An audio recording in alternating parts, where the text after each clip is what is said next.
your I'm, femininity. Okay. I'm familiar with the California word. Yeah. Oh yeah. That's California. You got that right. That's California. That's for real California. Sure. Yeah. Yeah. I'm gonna we're going live because I want other people to get this, and also too I want to be able to share the information. Okay. All right. So let me go ahead and begin to do this. And I want to share my screen with you. We're going to go ahead and get started. I know that we were on lesson number 2, which I have before us right now. And we're going to be timely so everyone can get the information they need to get out of it. Praise the Holy One of Israel. I sent this over to you, which was talking about the words. Does anyone have any questions about the vocabulary words, how to say it, and anything that we went over last week on lesson number 2? Group number 1, group number 2, group number 3. Right now, I think we're going to be dealing with group number 1 and group number 2. Group number 3 is something that's coming in the future. And then what we recognize is there's different ways of doing things, which is simple, forceful, and causative. Don't worry. If you forget this, it is don't worry. As you notice, every time I do a Hebrew lesson, I always talk about these things. So it's always going to be there. It's never going away. All right. Don't worry if you forget what the sounds are. Ah, I, and he. Don't ever forget that. It's okay. It's right here. All right. But my job is to show you how things are done and how to understand it. All right. So today, we're on page number 15, which I'm going to send to you. What we're going to be talking about today is how, now that, we're going to see how these verbs are being used in sentences. In Hebrew, verbs are used in a different manner than they are in English. Usually it's the subject and then the verb and then the object of the verb. Okay. In Hebrew, generally the verbs will generally precede the nouns. So it is say something that's the actions being done, then it'll tell you the person who's doing it. Like it says, Badra Elohim. In the beginning, it says Elohim created the heavens and the earth. That's in English. But in Hebrew, it says Bereshith bara, meaning bara means he created, and then it says Elohim. So the verb, the action usually precedes the noun. So that's why it gets a little confusing for us, because everything is reversed. Everything is just the opposite, So, but that should not stop us from understanding how to read this and how to understand it. So the first one we're going to look at is called I ate, and then it has the eth, the bread, the halakim. Don't get intimidated, okay? And I really mean that. Do not get intimidated by what you see with, let me get my little, see if this will work. Stop the share, go back here. Right here. Okay. All right, here you go. My color today is that one. Okay. So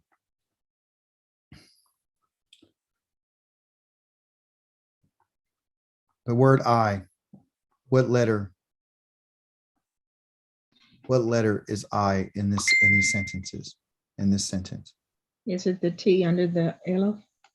Yes. Hey, and if you don't get it, don't worry about it. That's perfect. Hey, guess what? Let me see.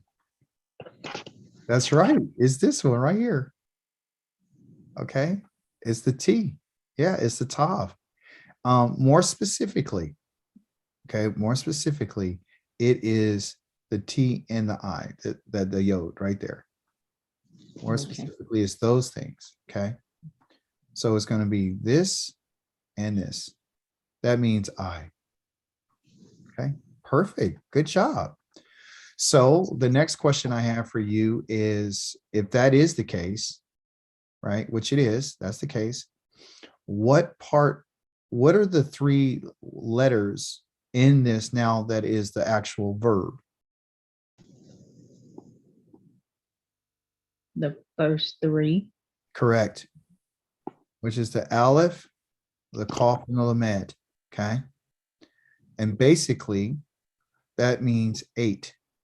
Okay. Perfectly. Past tense. Okay. So the T is the I, right here, T. Okay. Now, why is it past tense? I'm sorry, why is it what? Why is it considered to be past tense? Why is it in the past? Because of the letter on the end. Correct. So past tense is going to be letters on the end. So let me erase everything and show everybody. So this, because this was added, okay, to the 3-letter root. Okay.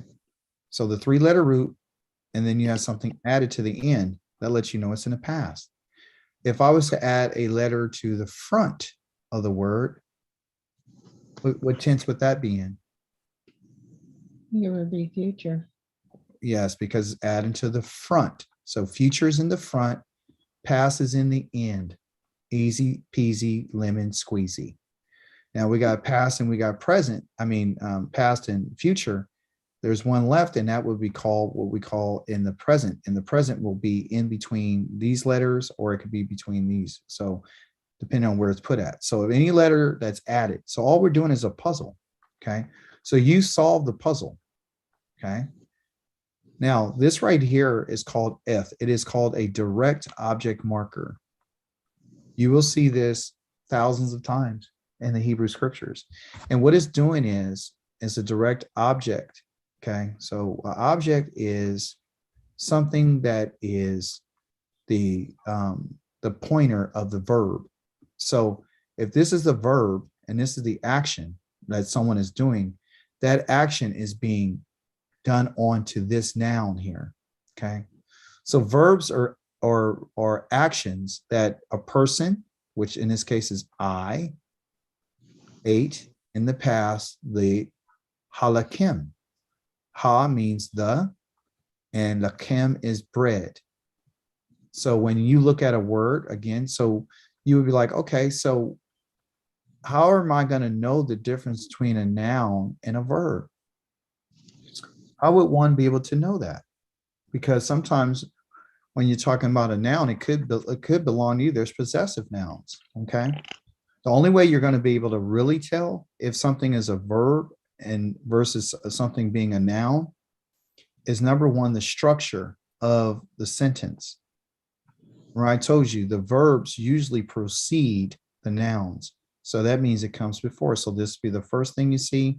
And then it'll give you an arrow, which is this here, this eth right here. And then it'll tell you this, halakim. And so if you know what lakim is bread. And then you know that ha is the bread. So ha lechem. Okay, ha lechem. There is a dot in the letter lamed right here. Does anyone remember what that little dot represents? It's a double. Yes, it is a double, and we call that, and they call it in a grammatic term a geminate, because it's like a Gemini. Okay, I mean that's a twin. So when you got a twin, you got to make 2 L sounds. So the first L sound is going to go with hall. The first L is going to go with this. It's going to go here, hall. And then the next one, okay, so that's the first lamed. And there's another lamed. The other lamed goes with lakim.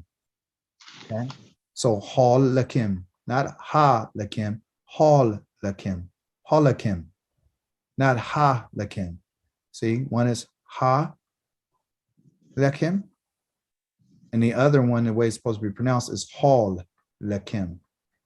That's just a grammatical tool, okay, to let you know. So I ate the bread. Good job. And so question for you is, what does this mean? What does it mean? Let me better ask you this. Is it a simple way or is it a forceful way? Forceful. No, it's simple. It's simple. It's simple. And the reason why you know it's simple is because it's ah. Okay. When you got ah, very simple, your mouth and your sound and your voice is ah. That's simple. If I say eh, you got to open your mouth and your lips get tense and your cheeks are different. Eh, eh, eh, eh, eh. So right now, I want you to say ah and see how many muscles in your neck and mouth and in your lips move. Ah, very little. Ah, ah, ah. You can bring that out of the back of your throat. Correct? Yes. All right. So let's say now say eh. What do you feel? Feel it in your throat. And do you feel it in your cheeks? Eh, eh. Did your lips go up? Did that make you like say it? You can't even keep your mouth closed. You said ah, you could just barely open your mouth and say ah, and then your lips kind of go backwards.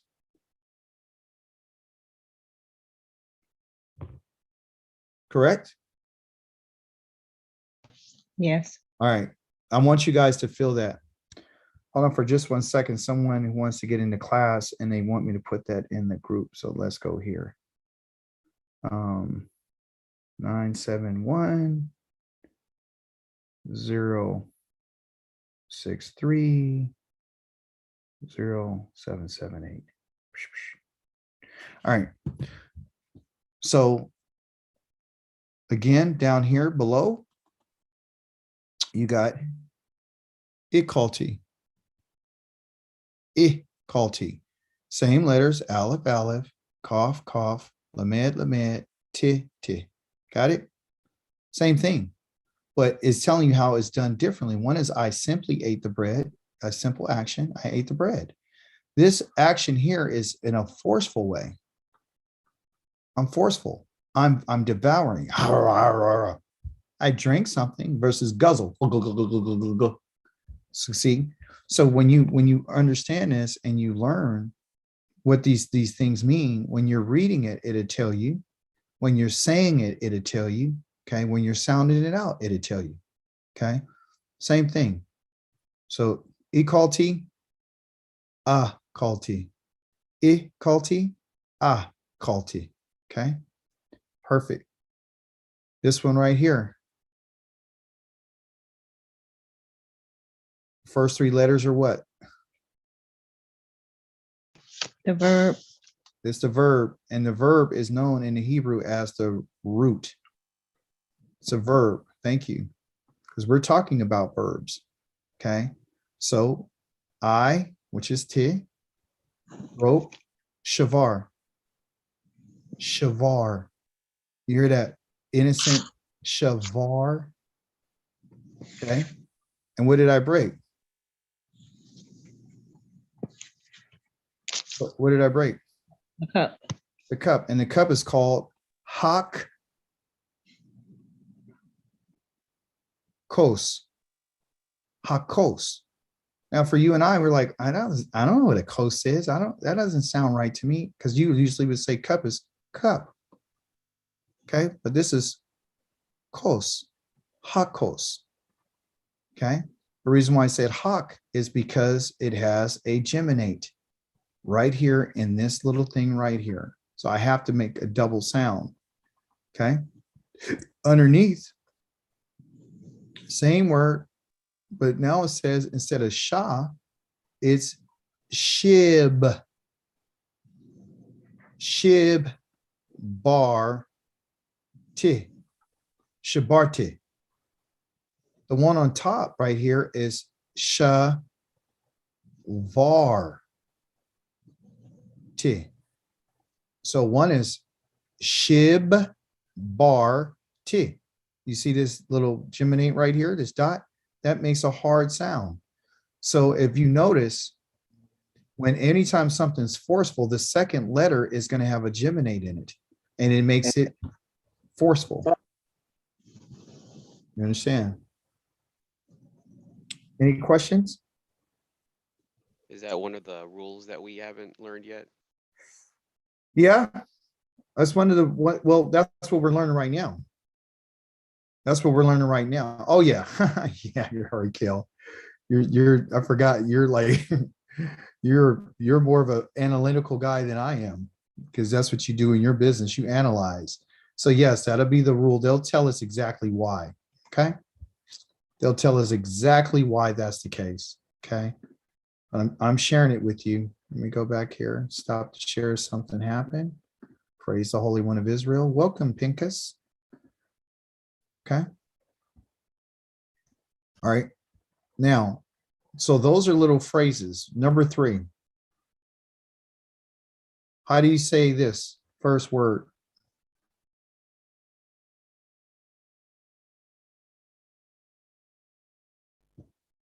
Kel? Is that Sherlock? Okay. So this first word here is no ak. Not like no brother, but noach. Okay. And it means rest. Okay. So noach. This is called a furtive. Okay. This is a rule that we haven't got to yet, and I told you about. That's the N right here. Or better yet, it's over here. And then here's the O, that little dot here. And then here's the A right here. And then here's the CH right there. Okay. So when we do, again, this is a puzzle. So I'm going to show you I'm showing you how to use the puzzle. Okay. I'm going to regroup right here right quick.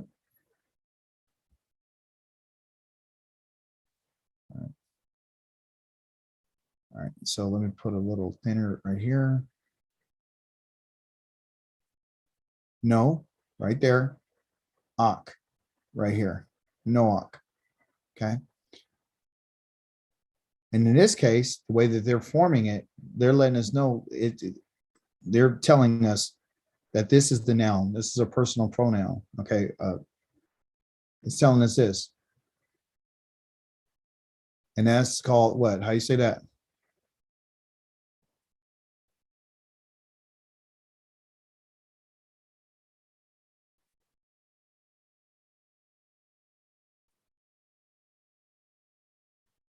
Shalak. Noach, Shalak. So Noach sent. Okay. But you don't have any letters added to the front or the back or the middle or anything. It's just perfect. Okay. So I want to take the time to let you know, like anytime you see a verb, and this, don't worry if you forget, I'm always going to remind you, anytime you see a verb with no letters added to the front, no letters added in the middle, no one added to the end, okay, then this is what you would call a perfect. It's perfect. There's nothing having to be added to it. It's perfect, okay? And what do I mean by it being perfect?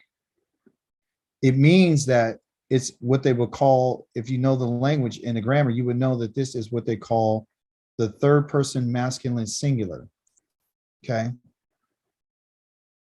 That's a perfect, okay? So this is the third person masculine singular. So the person that we're talking about is we're talking about Noach. And in this text, Noach is the third person. Because if the first person is I, second person would be you, and the third person would be he or she or it. Because it, okay, that's what it'd be. First person, second person, third person. And that's what it's always going to be. All right. I don't know why the internet is tripping. Any questions? And don't get afraid. It's okay. It's called Noach Shalak. That means that Noach sent. You just got to know how to break the puzzle down. Okay. What did he do? He sent. Okay. And let me ask you a question.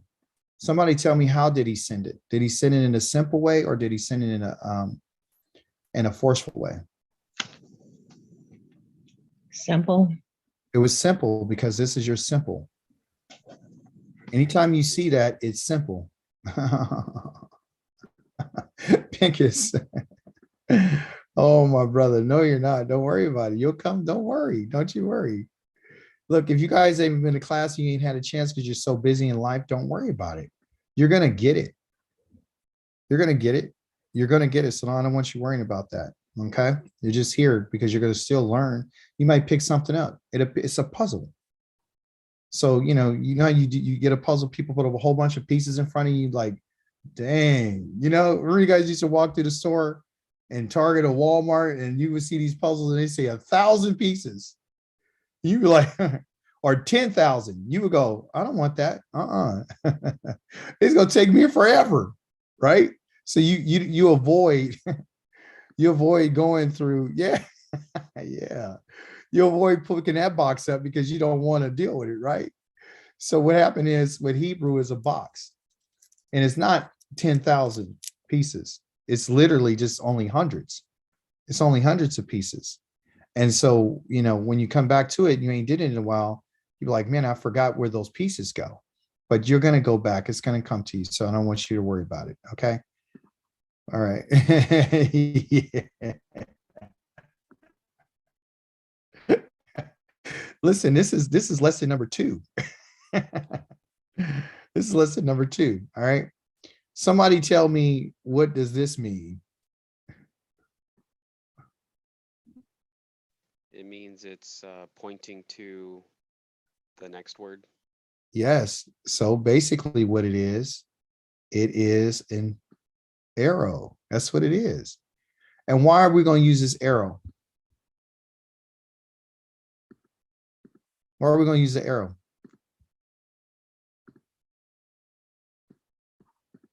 Because the arrow is going to direct you to what? To the verb in which is being used. Okay. It's going to let you know where that action is going. Okay. That's what it's going to do. It's going to let you know where that action is being sent to. Okay. Here you go, right here. Okay. So the shalach, when Noah did something, he sent eth. What did he send? Tell me the next word. Is that the dove? Yes, that's the dove. Thank you for looking at the picture. I want you to, they call cheat. I want you to do that. It's not cheating. Okay. So Noah is sending something and he's sending the dove right here. Put a different color. He's sending the dove.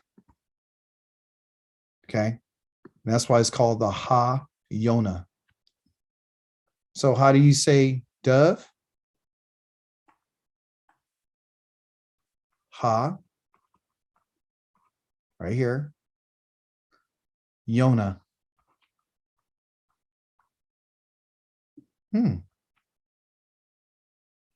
So Yonah is a dove.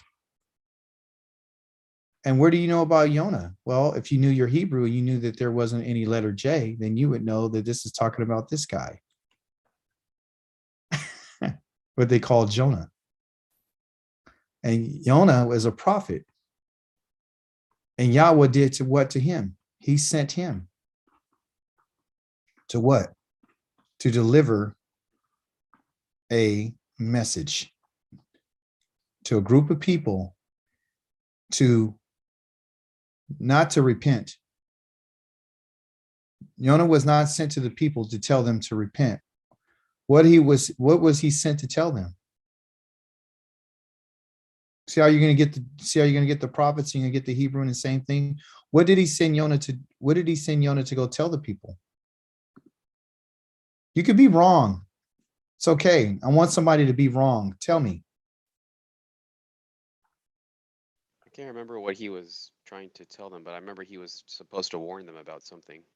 Well, I like what you just said.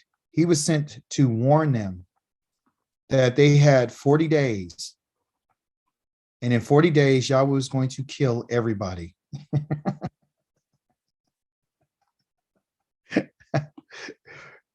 Now, you don't need to know Hebrew for that, do you? But what you do need to know is that Yonah is the dove that Yah sent to deliver a message to the people. You have 40 days and I'm going to kill everybody. The people on their own, you go read the story, they repented. They were never asked to repent, by the way. They did that on their own.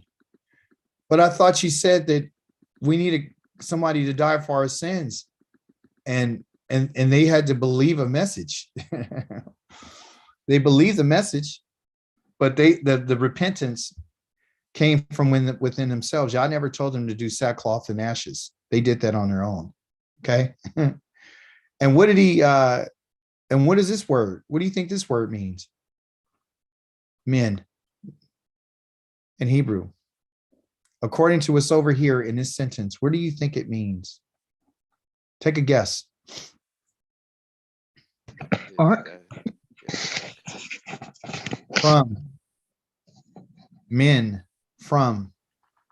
Why would you remember that? Well, because the men represents water.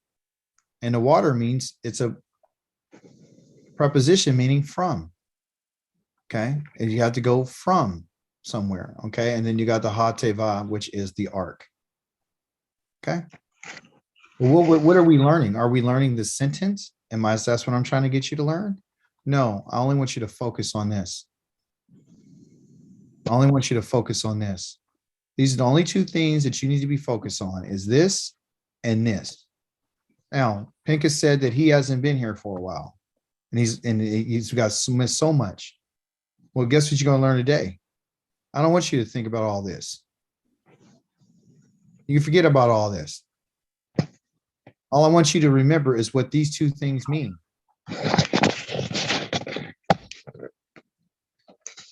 What does this mean?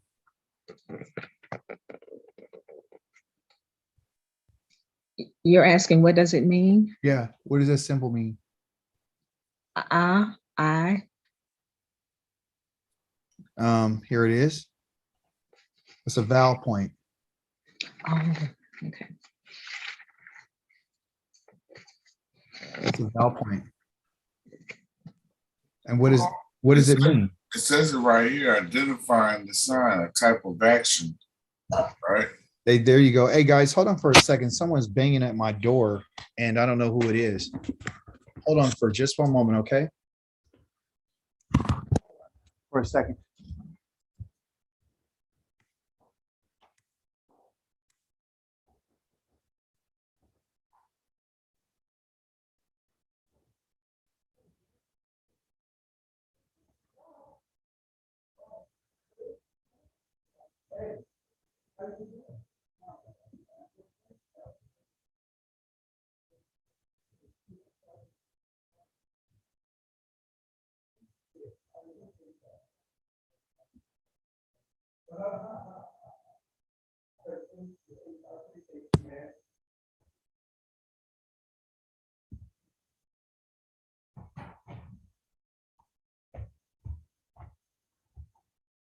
All right, folks, I'm sorry about that. That's the neighbor, and he wanted to give me some oranges. Isn't that a blessing? Can you guys hear me? Yeah. Yeah. He's a neighbor that I used to have contention with. He's a older gentleman. He's kind of snappy. You know, you get older, you start tripping, and he was mad because I parked my car in front of his house one day and all this kind of stuff, and he went bad. But make a long story short, he's bringing me oranges now. All praises. All praises to the Holy One. All right, so back to the lesson. Everybody, I just want you to focus. Thank you, Pincus, for that. The focus of the lesson that you're going to get when I send this to you is to focus on these marks. That's all we want to focus on. There's a lot of different marks that we have to learn, but the only ones that we're learning right now are these. We're just talking about the identifying sign and what type of action it is. Simple and forceful. My job is to teach you not only what it sounds like, but also to give you the understanding. Like when you see it, you got to remember, like it says, it's an ah sound. What does it mean to say ah? Means it's when you say ah, it's simple. It's a very simple action. When you say it's a very forceful action. So you can hear the action inside of how you say it. Okay. So if I say kala, akala, that means she ate a simple way. If I say ikalti, or excuse me, ikola, or ikala. If I say ikala, then you hear the you say, oh, that's forceful. So simple, forceful, simple, forceful. So you can hear it. So it's not just seeing it. You could be able to identify by seeing it. But I want you to hear it. So it's a which is this one right here. It's very simple. If it's it's forceful. So you got to be able to do that. So that's one of the things that people don't get taught. They just get taught what it looks like. They never talk about what it sounds like. So let me ask you a question though, off the top. What letter is this? Aleph. Yep, there it is, the Aleph, okay? What's the next letter? The cough. Thank you, it's the Kaf. Okay. What's the next letter? Lamed. Yep, Lamed. What's the next letter? The hay. Thank you. Everybody knows that. You got the book. So it's Aleph, Kaf, Lamed, Hey. When I say on the end of a word, what does that tell you?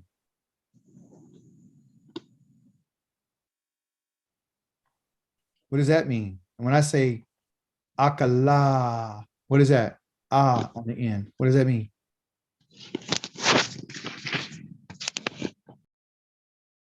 It's feminine, right? Thank you. It's feminine. Okay. It's feminine. It's your female. Okay. So let me ask you something. That's why he's saying she ate. She devoured. Okay. So that's a part of the puzzle. Okay. So when you know your puzzle parts, then you'll be able to get it. So the first part of the puzzle is a call. That's the first part of the puzzle. Forget about all this underneath here right now. You got 3 letters and it's a call, and a call means 8. And then when there's nothing in front, nothing on the end, nothing on the middle, it means he ate. And it's a third person masculine singular. Okay. And yet, don't worry, you'll remember this later. The moment that I put a on it, it becomes, instead of it being a third person masculine singular, what does it become when I say on the end?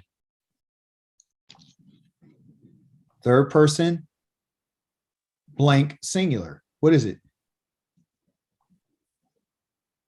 Third person feminine. Feminine. Singular. Feminine singular. It's feminine, third person. Question, is this perfect? Or is it imperfect? That's the question. I would guess imperfect Why? because it's not like in past tense where it would be. Okay, that's a good effort. Anybody else? Is it imperfect because there's letters added to the root? Okay, I like that. So you see, and the letters that are added to the root are what? What letters did they add to the root? Just the hay at the end. Okay, all right. So what we have here is the question is whether or not it's perfect or imperfect. Okay. So I'm going to ask again. I'm going to bring something. I don't know why this thing is tripping. I'm going to ask. It's totally ugly. Forgive me. Internet is tripping. Here you go. So the question is it perfect? Or is it imperfect? And we got a couple of answers. Okay. Somebody said it's imperfect because it is not in the past tense. Someone says that it's imperfect because it has a hey on in it on put on the end of it. Okay. So I'll go back again and I'll show you something and I'll ask another question because everything question builds wisdom. So when you guys give answers and you ask me questions, which I want you to do, I'm your teacher. I'm not here to tell you that you're right. And I'm not here to tell you that you're wrong.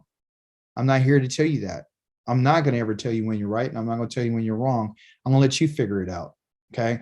So I said initially that if you take all this stuff away, none of these marks right here, and this is all you saw, we would know that the 3-letter root on this is a call. And I told you that that is a third person masculine singular, correct? Correct. And when it's by 3 letters by itself with nothing added to it, nothing on the front, nothing on the end, and nothing, is it perfect or imperfect? Perfect. It's perfect. Okay. Yes. Then I told you, I said, so that's perfect. 3 MS. Then I asked you a question. I said, well, when I put the word or sound on the end of it, it goes from being a masculine to a what? Feminine. Okay, so then if this right here makes it a 3 FS. Okay, third person female singular. Okay, talking about she. Okay,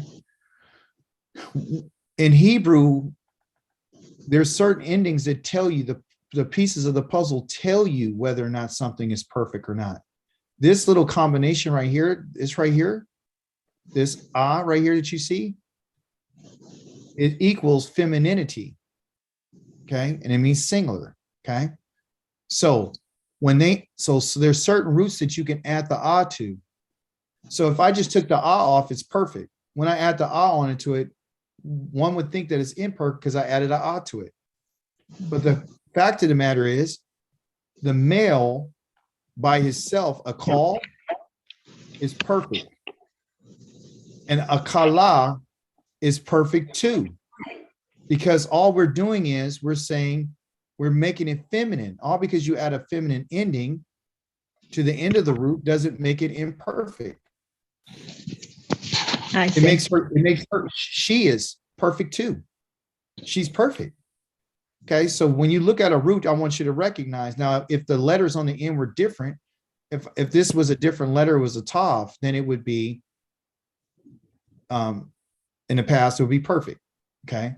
If it was something on the front, because any letters that are added, which this is a rule, this is just feminizing it. This right here, that sound akala is just making it feminine. That's a feminine piece to the puzzle. That's all it is. It's saying I'm taking a masculine that you don't have to put a on. If I took the off and got rid of that, it's a third person masculine singular. It's a male. The moment I take and I put that on there, then it's a female. It didn't change the person, it just changed the gender. So all I'm doing is adding a gender piece to the puzzle. Okay. So here, she is this right here. And the 8 right here is that a call. And and guess what? All because I put an on it doesn't make her imperfect. It makes her perfect. So feminizing any verb, a call, put that on there, that's just still perfect. Now, if I was to make it imperfect, I would have to add something to the what? Would I add it to the back? Would I add it to the future? Or would I add it to the present? So where's the imperfect at? Is it number 1, number 2, or number 3? Guessing, I would say 3. 3 is perfect. Yes, 3 is imperfect. Excuse me. I was supposed to use the wrong term, but what you said was perfect. This is imperfect. Why is it imperfect? Because it's going to be done in the what? Oh, in the future. In the future. The future is always in the what? In the front. The past is always in the what? On the end of the word. And something in the present is always in the middle of something. So you're always going to have a past, a present, and a future. Okay, you're always going to have that. You understand? You're always going to have a past, present, and future. All right. So if I'm going to teach you anything and I want you to get it, which is not hard, I know we got a lot of things going on. I'm telling you past, present, and future, but I'm also telling you what these things mean. She ate something. Does that sound past, present, and future? Present. Ate. Oh, past. She Yeah. That's the past. And that's why the she is on this right here, and it's right here. Then she didn't, and it's perfect. It's done. It's already done. It's perfect. She ate. If she was in the present, what would she be doing? eating.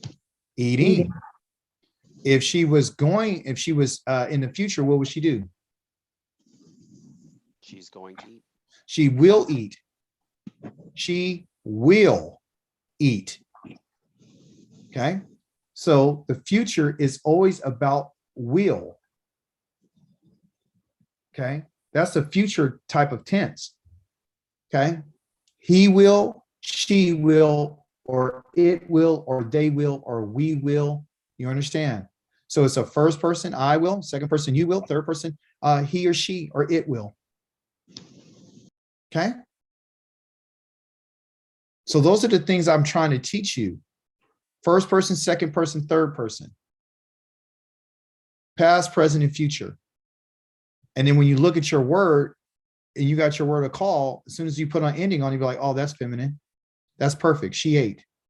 Oh, and then how do we know that she ate simply? Because it has this right here. That's a simple. Okay. And then we got equality or ikala. So there's akala and there's ikala. Akala means she ate, and if she devoured it, then we would have ikala. Again, past, present, and future.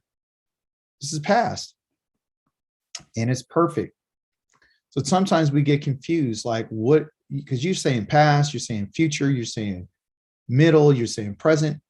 So let me do something for you right quick, which we'll be able to get into, because they don't really explain this in the book, which is a trip. They just tell you stuff, but they never show you anything.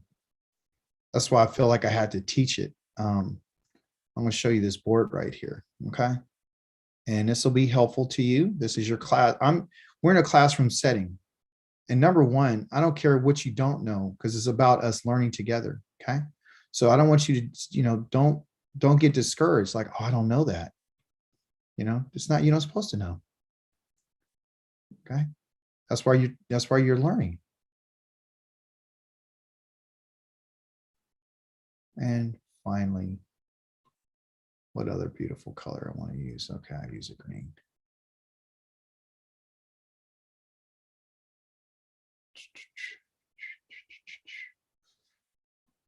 All right. All right. So this is what we have. All right. All right. So we got our boxes here. All right. And this is what it's always going to be. All right. It's always going to be a 1, 2, 3 type of situation. Right. There's always going to be that which is written in, let me see here.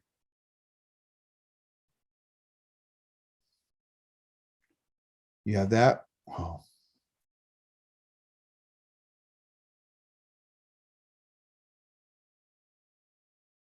You have that which is in the past. You have that which is in the present. And you have that which is in the future.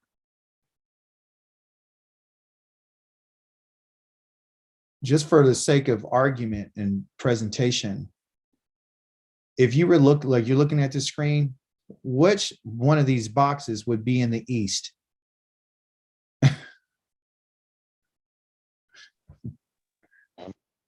Huh? Future. Thank you. This would be your east. This would be your middle. And this will be your west. Okay. In the Hebrew thinking, your future is your past.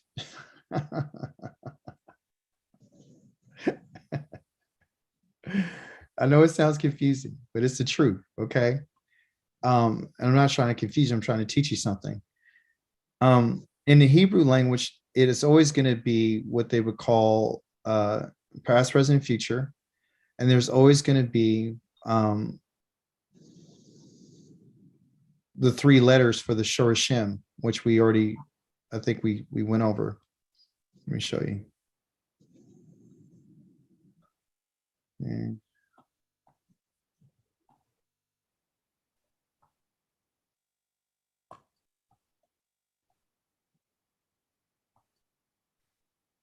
okay. Let's see.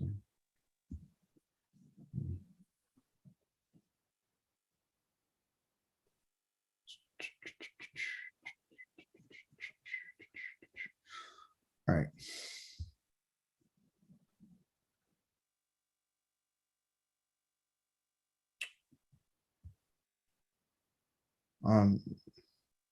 Because thank you so much for the tool that you helped me with and you provided. I thank you so much for this.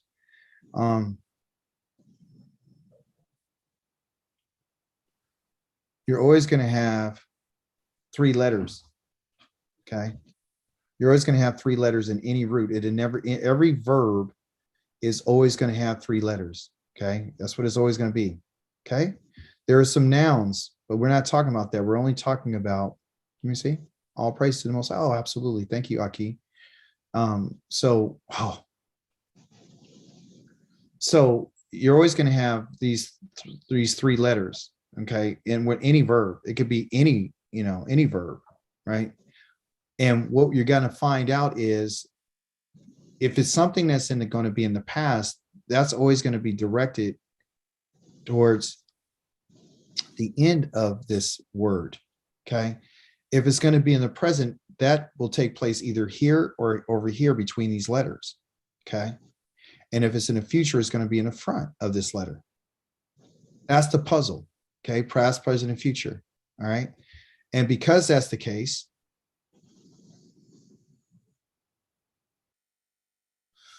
you and I are going to have to know that in each one of these past, present, and future scenarios that we have, okay, you're always going to have the past will be represented by a letter, and the present be represented by a letter, and the future will be represented by letters, okay, to let you know. So position tells you that's in the past, okay, present, excuse me, right here, and then the future right here. Something's going to be in front. You got to know the letters of the past, the present, and the future. So the letters of let's just stay right here in the present. The present's always going to be a wa. It's always going to be a wa. It might be this wa that looks like this, or it might be this wa that looks like that. So that will be either right here, or it might be right here. Okay. It might have the dot on the side, or it might have the dot on the top. Okay. That's what it is. Past, present, or future. Okay. So with the wa in these two positions, you would automatically know that in between our three-letter root, 1, 2, 3, these letters are put in between these letters. Okay. So that this letter lets you know that this is present tense, and the position of where it's at lets you know that that's present tense. Okay. But if you know this whole thing right here, a call, then you would say, oh, I know that means to eat. So I already know what the root means. I just don't know, whether it's in the past or present or future. If there's nothing added to the root, there's nothing added here, and it's just this like this is called in the past. The past means that something is completed. Okay. Something in the present means it's in the process of being done. That's why it's eating, okay, which is an ing. Okay.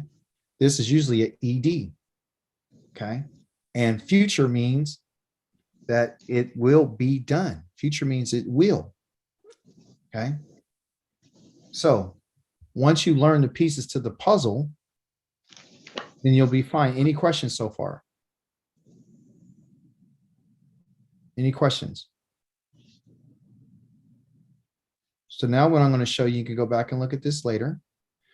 There are certain letters that are going to be on the future. Okay. And what are going to be? It's going to be first person, second person, and what? Come on. First person, second person, what? There's only Third person singular. third person. Okay. When we have something in the past, it's done by a first person, second person, and what? Third person singular. Thank you. Is there a fourth person?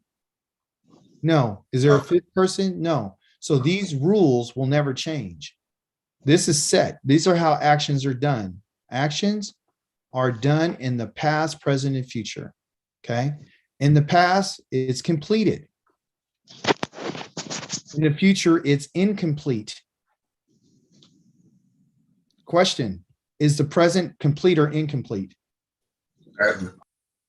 It's incomplete because it hasn't been done. It's in the process of going to be completed. Okay. The goal is to get an action to the end. And that's based on a time period, because everything we're talking about is about time. Okay. When was it done? How is it being done? And who's doing it? Okay. And we recognize the first person, second person, and third person in a few ways. And let me explain to you. And I'm gonna get rid of these ugly red color. I don't like it. I'm a very color conscious person. So the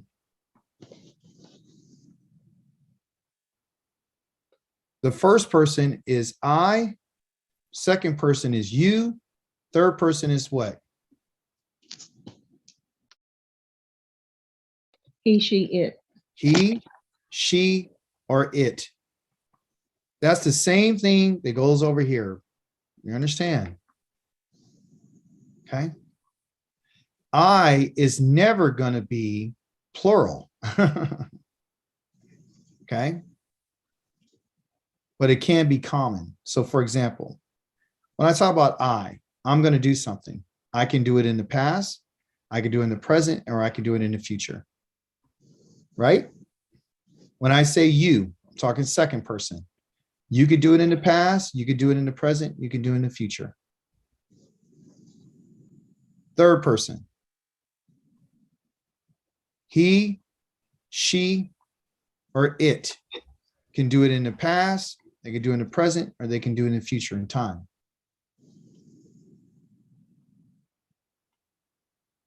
Okay. The I can be singular, just meaning one self, just one, or the I can be first person, common, plural. Meaning what? The I can be a group, meaning us, unified, or we. Because I'm talking about a group, plural. We are going to go somewhere, that has to happen to us. So when I talk about Israel as a nation, I'm not talking just singular. It's spoken of as a plural group, a group of people. So it's first person, common, plural. Okay. When I say you can not only mean you as an individual, as a singular, you as single. I could be talking to you like Moshe talked to the children of Israel as you as plural, a group of people. See, the third person can be you, he, she, or it, or it can also mean them or their. You understand? So that's plural. So the he, she, and it can turn into them, their, or them or their. And it could be masculine, it could be feminine. The groups could be masculine and feminine. The I can either be, it doesn't have a gender, excuse me. The I doesn't say, I like Ani. Ani is I. Anoki is I. Okay. Anoki can be I. Okay. Anaknu can be we or us. Okay. So what am I trying to tell you? I'm trying to tell you, if you got to learn your first person, second person, third person, you got to learn your first person, second person, third person in the singular. You got to learn the pieces of the puzzles, first person, second person, third person in plural. Once you know that, you'll be fine, because the past will have a certain amount of letters that's going to tell you that it's talking about I. So when I learned the T, and I'm going to give you something to remind you of this. This is I, first person. When I say 10,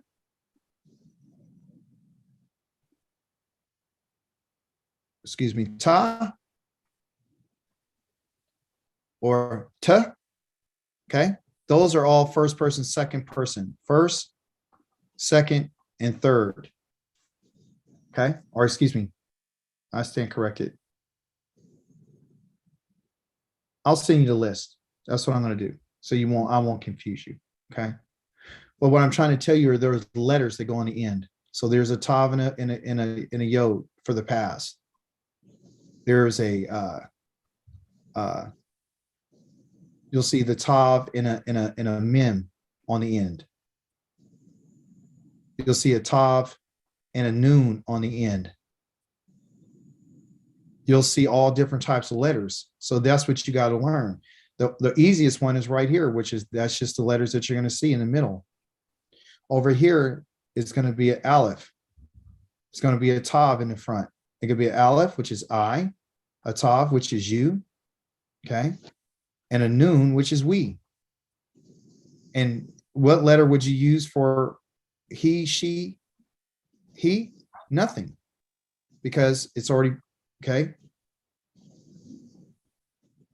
So there's a whole bunch of stuff that you need to learn, but my goal is to remember to let you know where the placements of the letters are. But it all begins with the 3-letter root. That's what it does, okay? And that could be something here, something here, something here, or something here. So it's just putting the pieces together, okay? Just something putting the pieces together. It's a puzzle.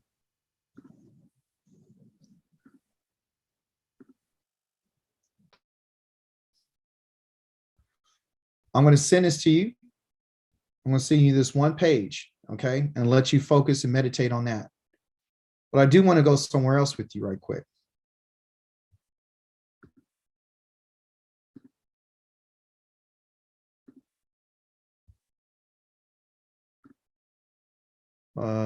Here, right here.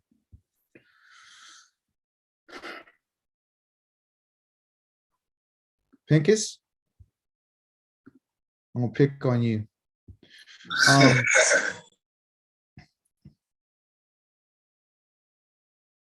All right. So this is what we're going to do today. We're going to read the first line of the beginning. Okay. This is what they call better sheet. This is the first line right here. Okay. These dots right here mean that this is the end of that in particular line. Okay.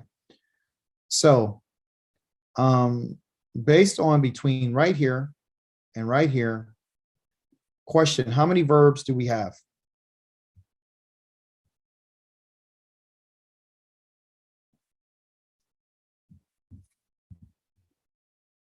I brought you to this place because it's a cheat sheet. So I'm training your eyes.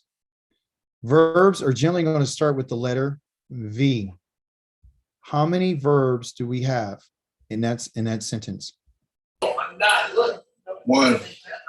That's right. And what's the name of that verb? You can look up right here and pronunciate it in English. Yeah. Ba, ra. Okay. Is the ba, ra in here? Is this a first person, second person, third person? I would say, is it third? It's the third, 3MS right here. So this is where I'm going to show you how to go here is BibleHub.com. This will teach you whether something is perfect or imperfect. Okay. So is there any letters? So the 3-letter root is what? A bet, a resh, and an aleph. It's called bara. Okay. I'm going to try to get it a little bit bigger because that's what we're talking about. We're talking about verbs. Okay. Put it right here. Focus. Okay. So I'm going to help you right quick. The first word is called bereshith. Okay. Bereshith. Bereshith. Bereshith. Bereshith. Okay. And they said in the beginning. Okay. The N, of course, is a preposition for the be right here. Then they tell you the noun, reshith. And the resh, which in Hebrew, resh, an aleph, and a shin. And in Hebrew, that's called rosh. And the rosh means head. And so is it really in the beginning or is it really at the top? Where's your head at? Your head's not, it really considers the beginning of your body, but it's the top or at the summit. So we're getting deeper, okay? So in or at or on the top, at the beginning, at the rosh. Bara Elohim. So Bereshith, Badra Elohim. Question. If bara is the third person masculine singular, tell me why, Kelvin. What was the question again? Question is, why is bara a third person masculine singular perfect? Why is it perfect? Going off of what you learned about whether something's in the past, the present, or the future. Why is this perfect? There's it's just the root. It's just the root by itself. It automatically lets you know that it's third person masculine singular. That S right there is singular. Okay. And these 3 here is what you call third person. The M is masculine. Okay. So, and it's perfect. Okay. And then they got this word call. Call means simple. Okay. Which I kind of cheated there, gave you the thing. It has that in front of it. So what does that mean? What is that symbol? What does this little symbol here mean? How's the action being done? Simple. It's in a simple way. It's not forceful, is it? Okay. So right there, when you look at that, you'd be like, oh, that verb is done a simple way. And that verb is the third person masculine singular and it's perfect. It's done. It's past tense. And you can see here ED, past tense. Okay. Now, who is it? Who's the he? Because that third person could be a he, it could be a she, but it told us that it's masculine, so we know it's a he.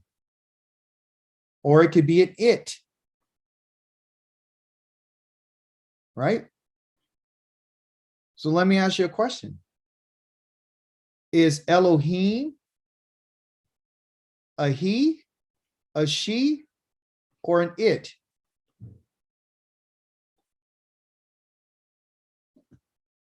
It's a it. It's an it.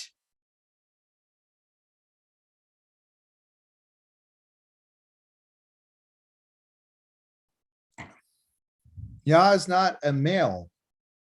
Yah is not a female. Yah is an it. We call him he because it's a masculine, the dominance. Just like if you had a male in a whole bunch of group of women, you would address the male. Is the reason why they say he is because you're talking about his dominance. Okay.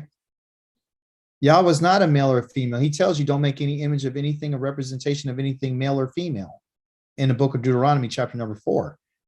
So Yah is an it. He's a power because that's what Elohim means. Power of powers. Question. Under the word that you have here, God, is it masculine? Yes. Why? Because of his masculinity, of the power of it. But what's this P right here? What does that mean? Plural? Plural. Okay. So when people read this, they go, in the beginning, God created. That's how they read it. And then they tell you the heavens and the earth. Okay. The way it's supposed to be read is in the beginning and in the summit and in the top and the head of things, he, bara, created. And then it talks about what? And it lets you know who the he is. The he is over here. But then they say, oh no, that's plural. It's right here. It tells you right here it is plural. Where in the Hebrew language, the verb tells you what type of person it is. It tells you the gender, or meaning it, or I could tell you masculine singular or plural. So here the verb is being done by single. So when they say that, in the beginning was the word, and the word was with Elohim, and so forth and so on, and he was there when God created the heavens and earth, there was another person with him. Not according to the text. The text tells you that this he right here is Elohim and is singular. And even though Elohim right here is in plural, is letting us know that, wait a minute. So is it Elohim? And they talk about, are these angels? Because it says Elohim could be an angel, right? Because it could be a governor, it could be all these things. So that's a danger. Because this word Elohim is used to be either gods. You see, so that's why he said, oh, it's created by the gods. It's by the heavens and the earth and by the angels, and everybody else is with him. Just because they don't understand this verb. This verb is in a third person masculine singular, okay? So it is the power created, and it tells you the direct object marker, what it created, okay? And the plurality here is dealing in two different ways. It could either be qualitative or it could be quantitative. Okay. Hopefully I spelled that right. Yeah, you understand? So when I talked about qualitative, that's in terms of its number, in plurality. Okay. But also I could talk about qualitative, okay, which is its power. When now it calls himself Elohim, he's saying, I'm the power of powers. That im on the end is powers, okay? But I want to show you this, that even in the grammar, when you read the text, you have to be able to know if it's talking about a he, she, or it.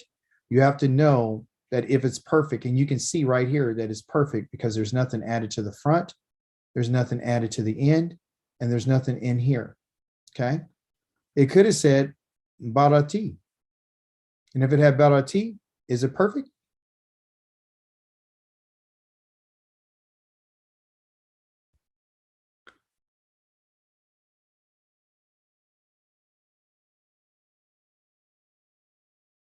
Is it perfect? If I put barati, it's added on to the end. Perfect. Yes, it's perfect. Thank you. Okay. If I say barata, is it perfect or imperfect?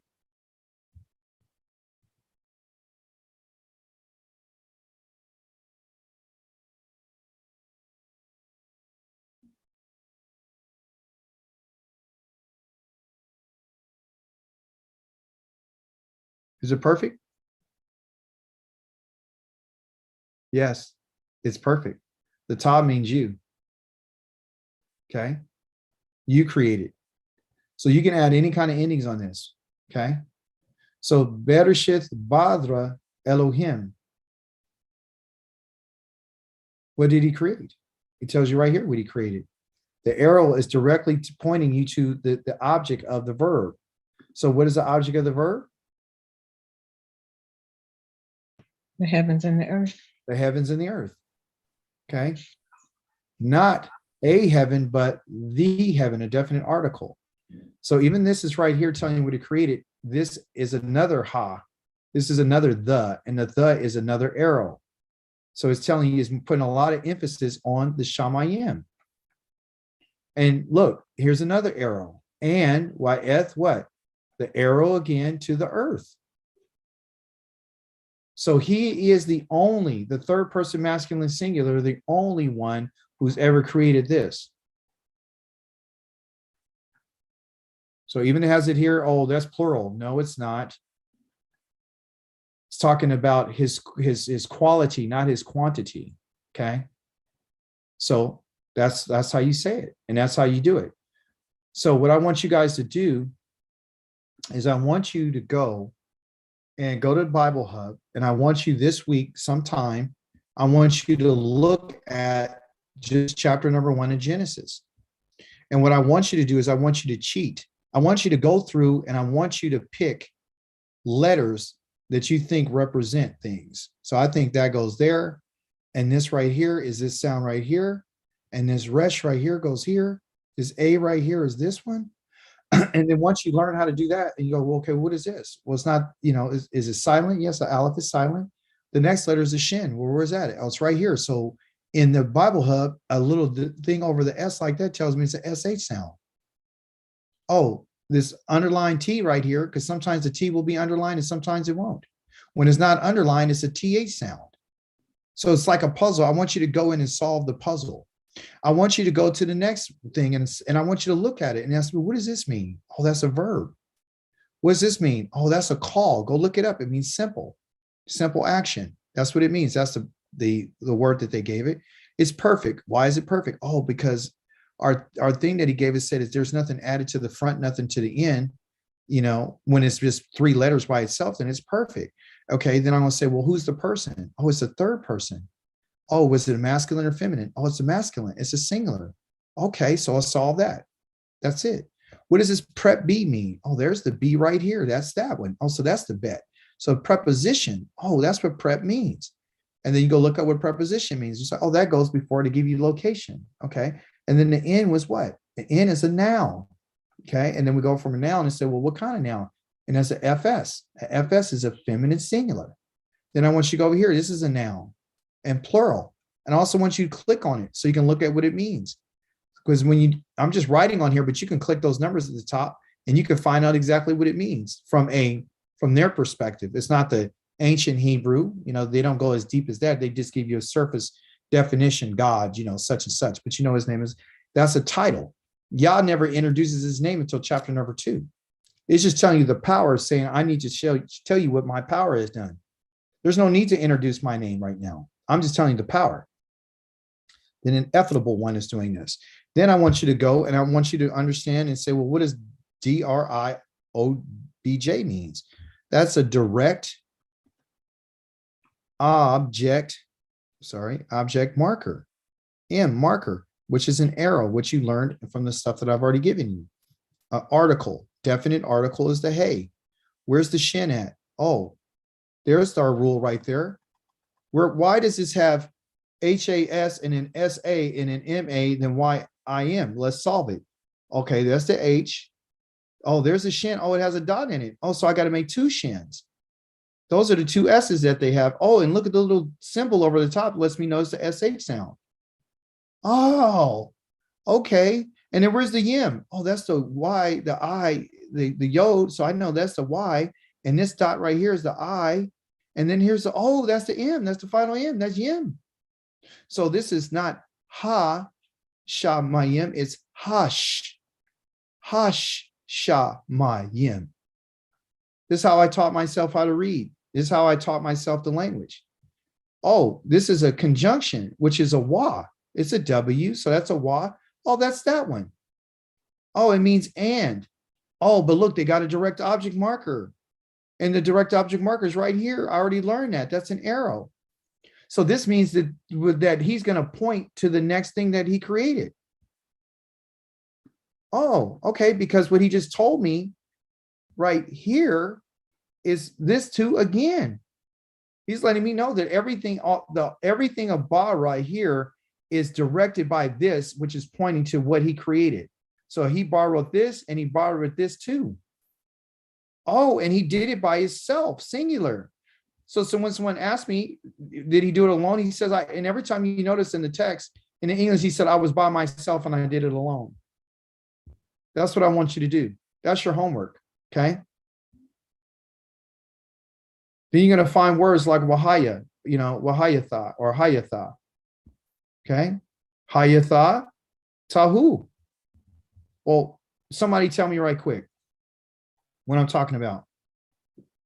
There's the T right here. So we know that goes right here. Oh, that's the tav. Oh, then they got a little dot right here. Where's that? Oh, that's the O. So that's tho, T-H-O, tho, and then what? Oh, H. Oh, that's the hey right here. Looks kind of similar. And then, oh, this is the oo. This got to be the oo. So it's to what? Tohu.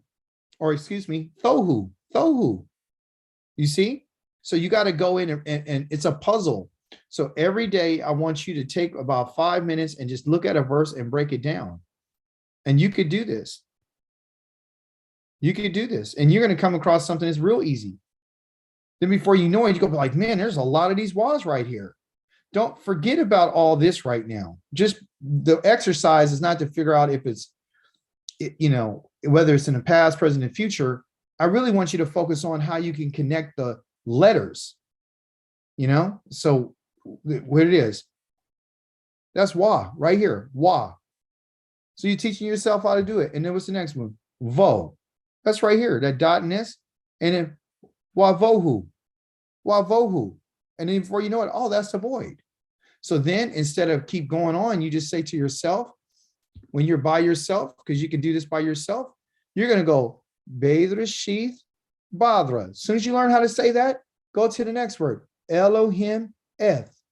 Oh, I got it. And then you stop and you go Bereshith Badra Elohim Eth. Bereshith Badra Elohim Eth. Bereshith Badra Elohim Eth. Bereshith Badra Elohim Eth. And then you go to the next one. You stop. Then you go Hash. You add Hash Shamayim. And guess how I want you to do it? I want you to read it from the top. Bereshith bara Elohim. Bereshith badra Elohim. Et, okay? Not et. There's no dot in here. So it's a TH. And if you make a mistake, don't worry about it. So use this as your guidance up top. And then when you look at the word and you say it, then you go down here and you try to figure out why it was said that way. Bereshith badra Elohim. You got to force yourself, okay? And so when you read your words, you get a little bit at a time, and then you go to the next one.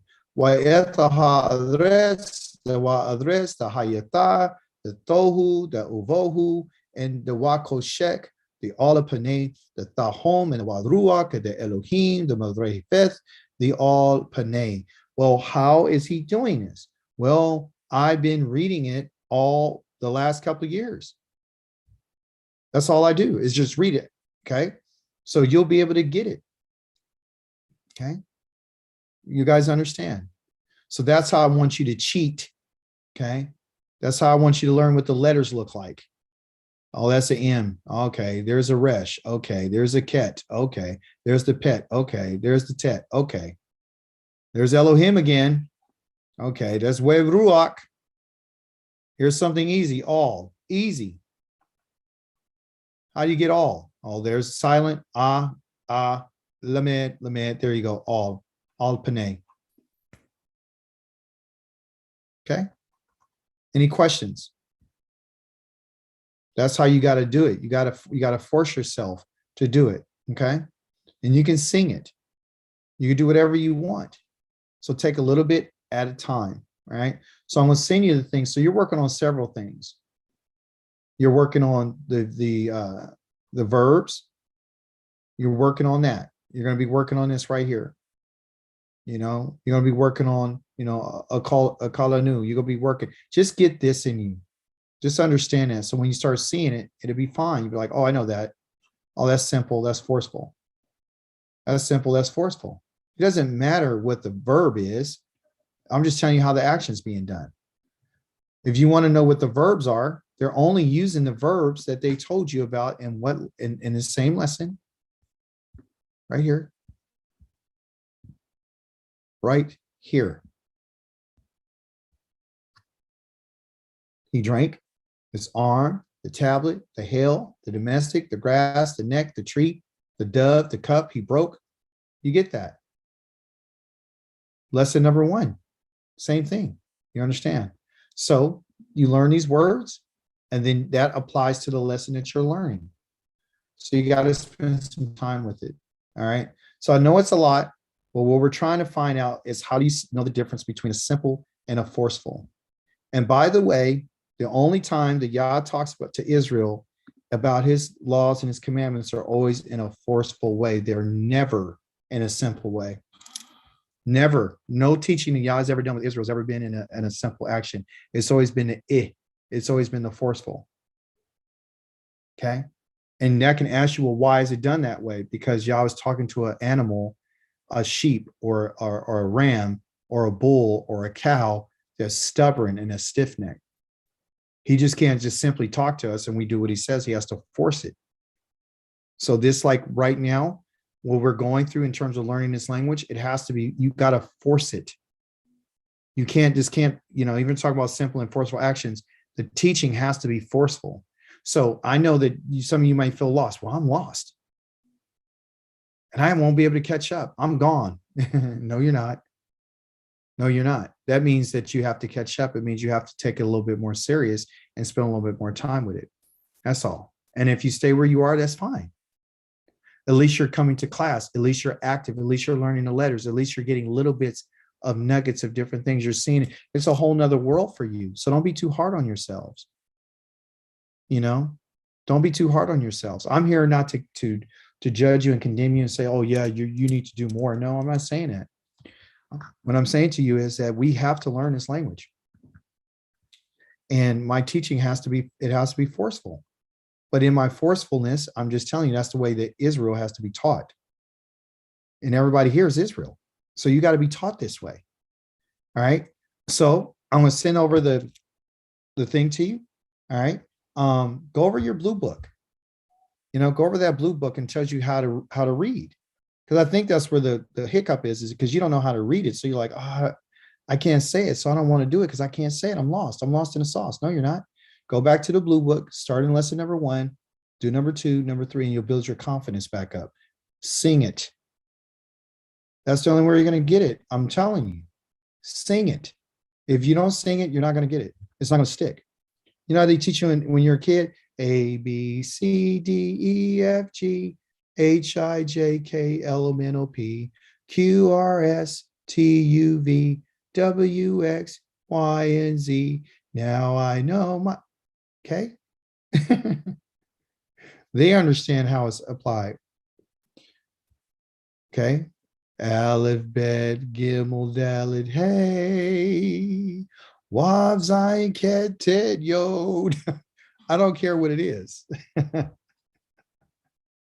That's how you're going to get it. Okay. So we're going to finish this lesson in this book, and then we're going to go back again to the basic one. Okay. Which we talk about the nouns. So right now we're on the verbs. We've only been in lesson number 2. Next week, we're going to go back to book number, the main book, and we're going to go ahead and we'll be in lesson number 2 or 3, I think right there. All right. So you won't feel so overwhelmed. So I'm going to jog between both of them. Okay. And again, I'll see you in the lesson. Do it on your time and go to BibleHub.com and cheat and learn how to do that. Okay. Any questions?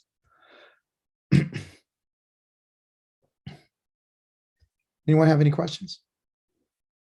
Any contributions? Thanks for the lesson. You're welcome. I'll send it to you. Thank you for your time and patience with us. Oh, no, for sure. I'm here. I'm never going anywhere. This is what I do. Yeah, all praises, man. I appreciate your time and effort. Oh, yeah. Want to teach our people, man. Yeah, for sure. Hopefully I'm hopefully I'm a good teacher. If we got to stay on one page, we're going to stay there. Okay. You're an awesome teacher. You're a great teacher, man. The reason why the folks highlight us to you. Oh, well, praise the Holy One of Israel. Thank you for that.